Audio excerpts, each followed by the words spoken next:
Swiss Covid App keine Lösung für einen Ueli. Und ich nehme mal an, mit dem Ueli ist unser guter alter Bundesrat Ueli Maurer gemeint. Ja, ich kann schon immer wählen. Nein, redet der Berndeutsch oder Zürichdeutsch? Der redet Zürichdeutsch, Ueli. Ueli, Ueli, Ueli.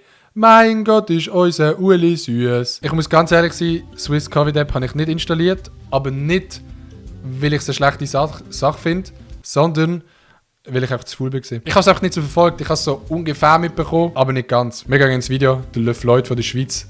Elia, let's go. Die Ansteckungen mit Corona sind aktuell so hoch wie seit dem Lockdown. Contact Tracing Teams sind schon jetzt in mehreren Kantonen unterbesetzt und überfordert. Und trotzdem sind durch erlaubte Grossanlässe gleich noch mehr soziale Kontakte möglich. Eine einfache App soll das alles lösen, obwohl sie von den Leuten immer noch kritisch angeschaut wird. Also ich würde es zu wenig brauchen und ja, ich finde es echt unnötig. Ich bin der Meinung, dass ich sehe den Grund dahinter. Ist er extra für das Video eine Strassenumfrage machen? Wenn ja, crazy. Nicht. Ich weiß nicht, ob es wirklich viel bringt. Weil ich ja gemerkt, sie funktioniert noch nicht. Das ist eigentlich wegen dem. Hallo zusammen, ich bin der Elia und schön seid Sali, Elia, ich bin der Adi.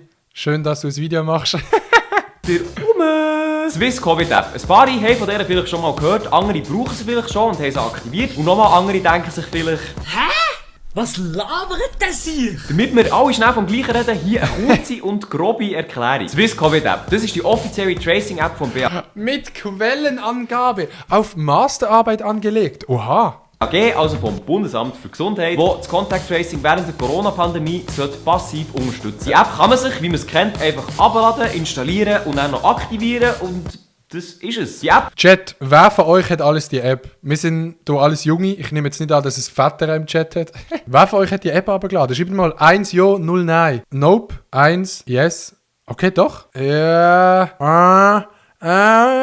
Ich sag so 65% Ja. Oder 70. 60% Ja, 40% Nein. Misst dann im Hintergrund Abstände zu anderen Handys und meldet, wenn jemand positiv auf das Coronavirus ist getestet wurde. Das klingt doch nach einer guten Sache und trotzdem sind nur 1,5 Millionen Nutzer aktiv. Also, warum? Genau. Zuerst mal, das Brauchen von dieser App ist komplett freiwillig. Darum macht das BAG auch ordentlich Werbung für die App. Sei es klassisch über Inserat oder Fernsehen. Helfen auch Sie mit, Infektionsketten zu stoppen. Jetzt App downloaden. Oder auch über Influencer und erst Legenden sagen, dass 1,5 Millionen Leute die App brauchen, weil der Elia das Video gemacht hat. malig TikTok. Mein Vater hat mich gezwungen. Oh shit, da ist er gezwungen worden vom Vater. Ich habe keine Angst vor dieser App, so was Datendingsbums angeht, weil ganz ehrlich, ich mache YouTube, ich mache TikTok, ich tue Livestreamen. Von mir ist schon so viel im Internet, also das wäre gar nicht mein Problem. Mein grösstes Problem ist einmal das Handy in die Hand zu nehmen und die App abzuladen. Könnte ich jetzt eigentlich machen. Oh. If you're in Switzerland, download Swiss Covid App and protect yourself and others.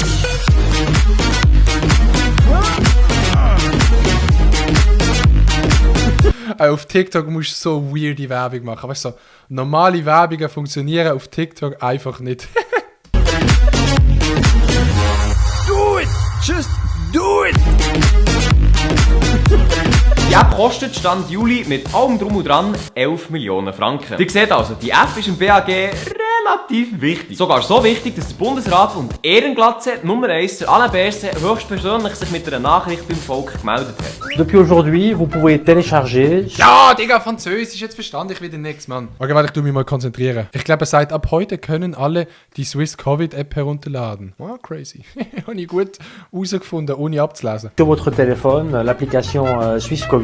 Ich habe sie auf mein Smartphone installiert und ich würde gerne empfehlen, das ebenfalls zu tun. Zum Glück leben wir in einem Land, wo alle Bundesräte an einem Strang ziehen. Und somit ist es eigentlich klar, dass zum Beispiel ein Bundesrat Ueli Maurer die App ja schon lange hat. Seit der letzten Woche gibt es auch die neue Corona-Warn-App. Schon abgeladen? Nein. Ich komme nicht raus mit dem Zeug, mache ich auch nicht. Ueli Maurer, absolute Legende. Aber der hat doch nicht mal ein Handy, oder? Der hat doch gar kein Handy. Wo will er sich's abladen? Auf die Zeitung? Oder aufs Nokia?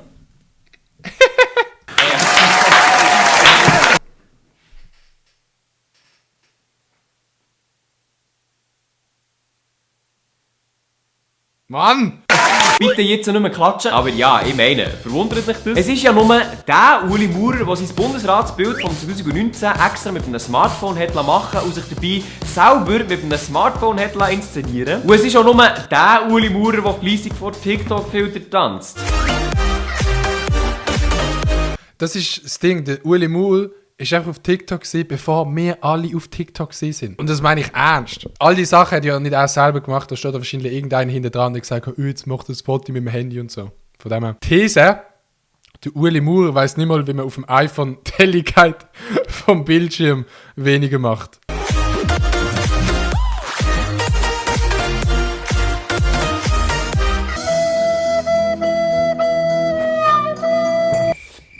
Ja gut. Wir halten fest, 11 Millionen Franken für eine App, wo der eine Bundesrat sagt, man soll sie herunterladen und der andere hat es selber nicht gemacht. Und was mache ich jetzt als normaler Bürger? Genau das hat mich interessiert, also bin ich einfach mal nach Bern und habe dort die Leute gefragt, was sie von der Covid-App halten. Sagt nicht die Swiss Covid-App etwas? Ja.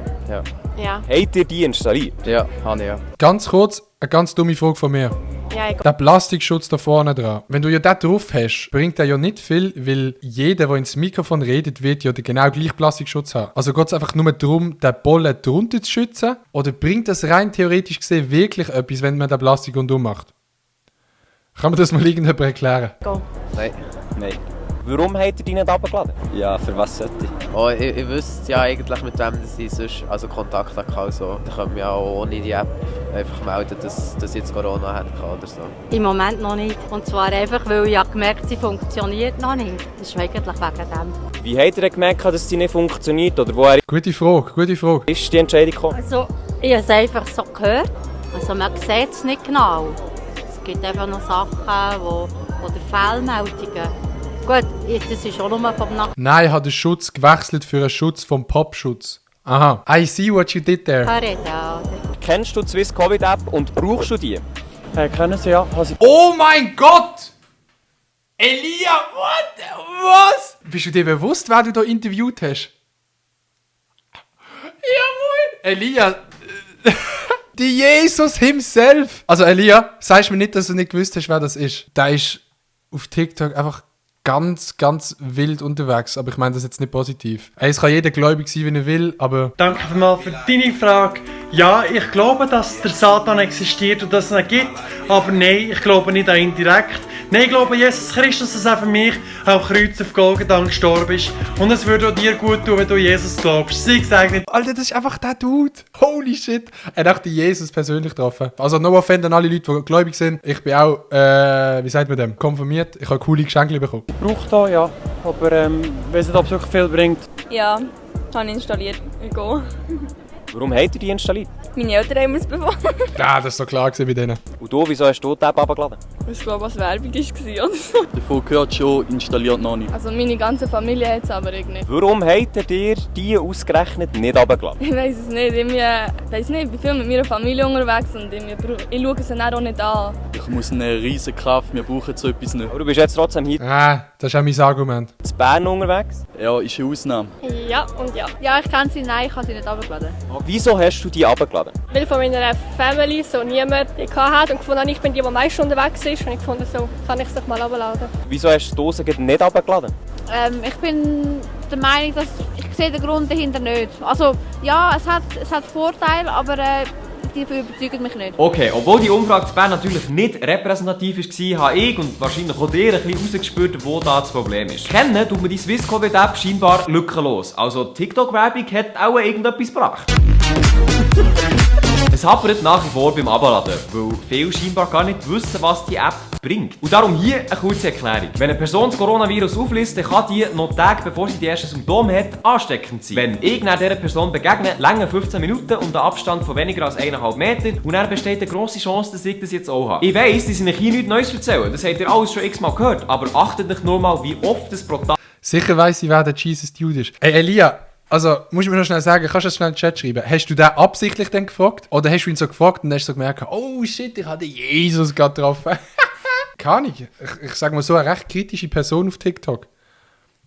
Macht sein Ding? Yeah, sure. Ah, der hat safe extra fürs Video gemacht.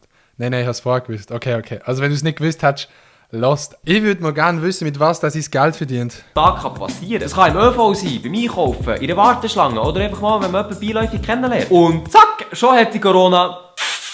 Ich glaube, ja, man weiss, was ich meine. Und genau bei diesen Begegnungen, wo man die Leute eben nicht kennt, sollte die App helfen und einem vorwarnen, wenn man Corona könnte haben. Aber was ist mit dem Datenschutz? Die App will uns nur überwachen und unsere Freiheit rauben. Boah, Digga, geile Folie. Keine Frage, der Datenschutz bei so einer App ist ein wichtiges Thema und bestimmt auch, wie so eine App technisch im Hintergrund funktioniert. Und auch hier bin ich die Leute auf der Straße nach ihrer Sicht gefragt. Ihr habt jetzt die App abgeladen, macht ihr euch auch ein bisschen Sorgen um eure Daten oder gar nicht? Nein, also ich habe das Gefühl, eben, wenn man andere soziale Medien nutzt, die brauchen unsere persönlichen Daten wahrscheinlich weniger seriös als die Covid-App. Nein, gar nicht. Nein, gar nicht, weil es ist für einen guten Zweck. Nein, eigentlich nicht so. Und du? Gar nicht. Nein, so, wir sind überall angemeldet, weißt du. Ja, weißt, ich bin überall angemeldet, oder? TikTok, Instagram oder YouTube, überall rum, oder? Da ist noch ganz anderes Zeug und Informationen für uns im Internet. Es geht mir nicht um das, ich war einfach zu faul gewesen, besser gesagt. Sehen Sie seine Haare? Die sind gespalten worden vom Jesus First Dude, wie es mehr damals vom Jesus. Ist es vom Jesus gewesen? Seid ihr es nie gebraucht? Was macht ihr denn spezifisch Sorgen? Ja, das heisst, ja, dass der Ordnungsdienst wird nicht gebraucht davon. Das kann gut sein, aber gleichzeitig weiss man ja, wo die Leute sich lokalisiert haben, wo sie waren. Also irgendwo hat man die Position.